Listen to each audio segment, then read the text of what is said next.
Assalamualaikum warahmatullahi wabarakatuh. Kami dari kelompok 6 dengan anggota Dilvan Gimnastiar, Fadilah, Fitrian Rohim, dan Ratna Pertiwi akan mempresentasikan sebuah materi dengan judul Hukum Syara. Mata kuliah Usul Fiqh, dosen pengampu Pak Miftahur Rizik MPD. Langsung saja. Pengertian hukum syara. Asal kata hukum dari kata al-hukmu yang berarti mencegah atau memutuskan, yang jamaknya menjadi ahkam yang artinya qada atau berarti ketetapan ataupun keputusan. Sedangkan hukum secara terminologi atau secara istilah yaitu berarti khitab atau kalam Allah yang mengatur amal perbuatan seorang mukallaf, baik berupa iktidallah atau perintah, larangan, anjuran untuk melakukan atau anjuran untuk meninggalkan. Sedangkan secara etimologis, kata syara yang aslinya berasal dari kata syari'atun, yang asal katanya syara'a yasra'u, yang berarti jalan menuju mata air. Dalam istilah Islam, syariah atau syari'atun berarti jalan besar untuk kehidupan yang baik, yakni nilai-nilai agama yang dapat memberi petunjuk bagi setiap umat manusia. Jadi pengertian dari hukum syara menurut ahli usul fiqh adalah khitab atau tihtah atau perintahnya Allah yang menyangkut tindak tunduk seorang mukallaf dalam bentuk tuntunan, pilihan berbuat atau tidaknya, atau dalam bentuk ketentuan-ketentuan yang bersifat yang dapat berpengaruh atau berakibat dari perintahnya Allah kepada seorang mukallaf. Misalnya, wajibnya sholat bagi seorang muslim sebagai pengaruh dari perintahnya Allah yang menyuruh sholat, atau haramnya memakan harta riba sebagai akibat dari larangan Allah memakan harta riba. Pembagian hukum syara. Secara garis besar, hukum syara terbagi menjadi dua macam. Yang pertama yaitu hukum taklifi dan yang kedua hukum wadai.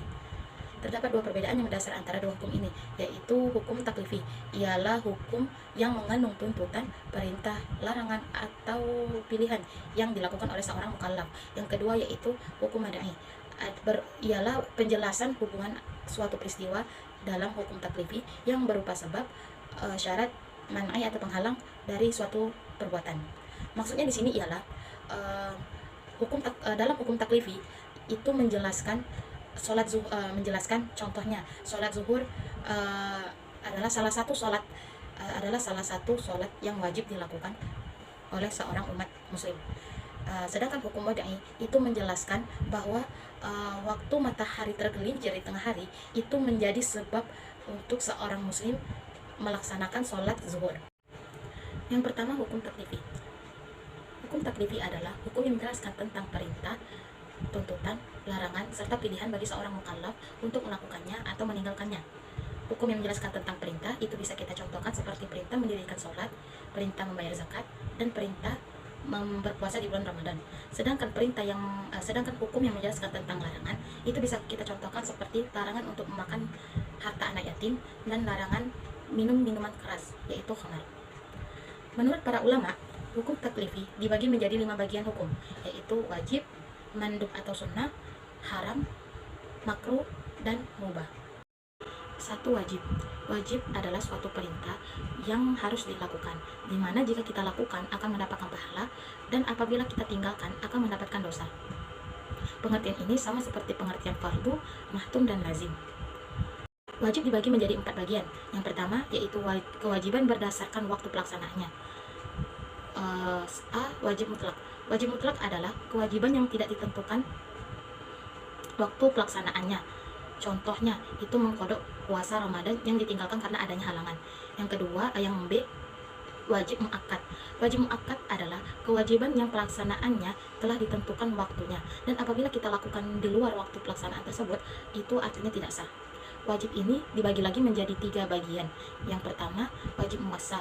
Wajib muwassa adalah kewajiban yang waktunya telah disediakan, akan tetapi dalam melaksanakannya kita diberikan kelonggaran. Contohnya sholat wajib, yaitu sholat zuhur.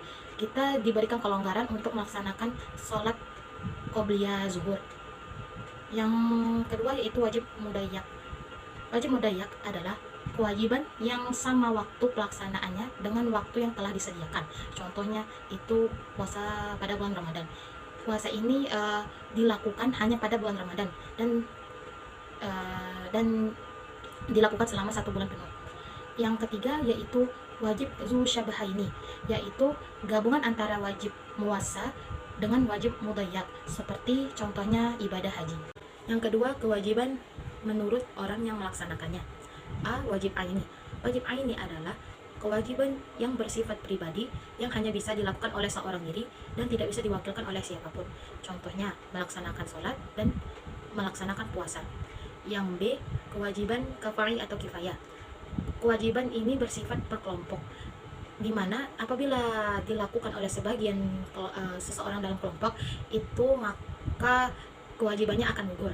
Dan apabila tidak seorang pun melaksanakan kewajiban ini, maka berdosalah semua anggota yang ada di dalam kelompok. Contohnya mensolati jenazah. Yang ketiga, kewajiban berdasarkan ukuran atau kadar pelaksanaannya. A. Wajib muhaddad adalah kewajiban yang harus sesuai dengan kadar yang telah ditentukan. Contohnya membayar zakat. Dan B adalah wajib ghairu muhaddad, yaitu kewajiban yang tidak ditentukan kadar dalam pelaksanaannya. Contohnya memberi nafkah kerabat dan keluarga. Yang keempat, yaitu kewajiban dari segi kandungan kewajiban perintahnya. Yang A. Wajib muayyan adalah kewajiban yang telah ditentukan dan tidak ada pilihan lain untuk meninggalkannya. Contohnya membayar zakat, sholat 5 waktu, dan berpuasa. Yang B, yaitu wajib mukhayyar, adalah kewajiban yang di dalamnya terdapat objek pilihan yang dimana kita bisa memilih salah satu dalam melaksanakannya.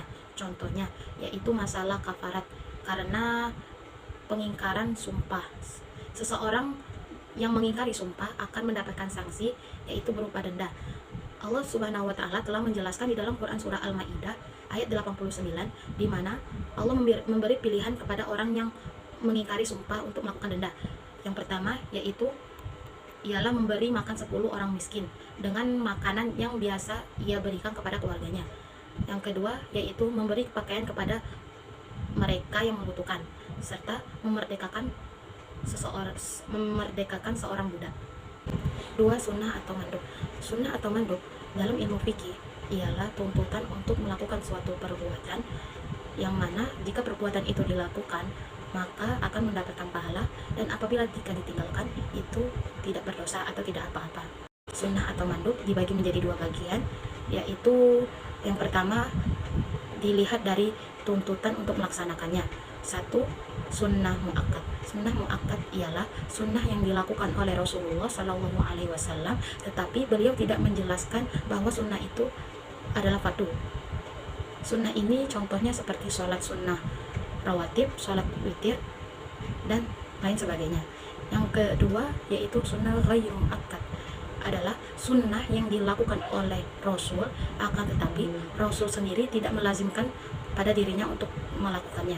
Contohnya yaitu sholat 4 rakaat sebelum zuhur dan sebelum asar. Yang kedua yaitu dilihat dari sesuatu untuk meninggalkannya. Yang pertama yaitu sunnah hadyu. Sunnah hadyu yaitu perbuatan yang dituntut untuk melakukannya karena begitu besar faidah dan manfaatnya. Yang kedua sunnah zaidah atau zawaid, yaitu sunnah yang apabila dilakukan oleh seorang mukallaf dinyatakan baik, tetapi bila ditinggalkan tidak diberi sanksi apapun.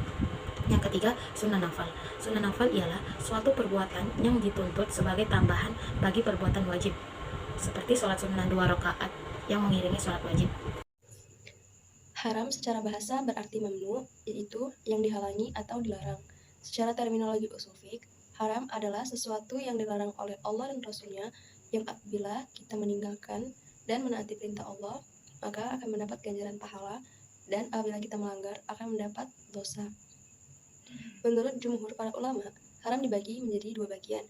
Yang pertama, haram li dzatihi dan haram li ghairihi. Adapun haram li dzatihi yaitu sesuatu yang diharamkan karena esensinya mengandung kemudaratan bagi manusia, dan kemudaratan itu tidak bisa terpisah dari zatnya. Contohnya berzina, mencuri, dan sebagainya. Adapun haram li ghairihi dilarang karena ada pertimbangan eksternal yang akan membawa kepada sesuatu yang dilarang secara esensial. Contohnya jual beli barang secara riba dan membeli barang yang sudah ditawar oleh orang lain. Adapun perbedaan haram li ghairihi dan haram li dzatihi. Haram li dzatihi yaitu haram yang mutlak atau yang tidak diperbolehkan sama sekali kecuali ada keadaan darurat atau terpaksa. Sedangkan haram li ghairihi boleh dikerjakan bila ada hajat, meskipun tidak sampai darurat. Makruh adalah sesuatu yang dianjurkan syariat untuk meninggalkannya, yang apabila kita meninggalkannya akan mendapat pujian, dan apabila kita melanggarnya tidak akan berdosa.